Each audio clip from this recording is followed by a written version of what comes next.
Hey, this is Jared at Sweet Maria's, and today I'm going to demonstrate a great basic flash brew iced coffee recipe.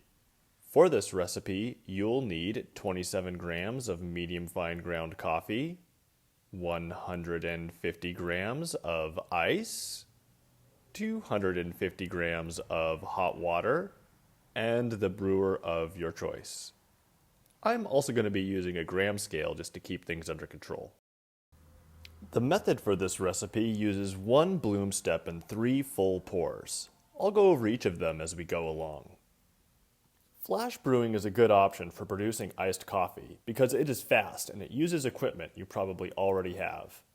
To set up, rinse your filter and discard the water. Put the ice in your carafe or cup and then set your brewer up as normal.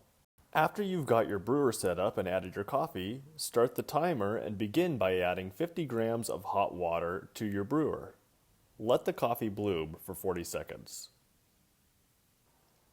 At 40 seconds, add 65 grams of water, bringing your total weight up to 115 grams.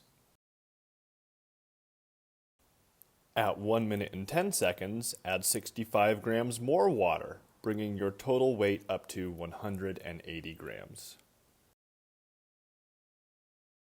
And lastly, at 1 minute and 40 seconds, add 70 grams of water, bringing your total weight up to 250 grams. The total brewing time should be around 3 minutes and 30 seconds. As the hot water percolates through the brewer, it will fall into the ice, which will cool it down and melt the ice. If you would like your iced coffee to be a little colder or more dilute, you can add more ice to taste.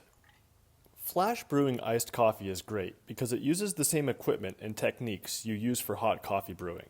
You're simply substituting some of your brew water for ice.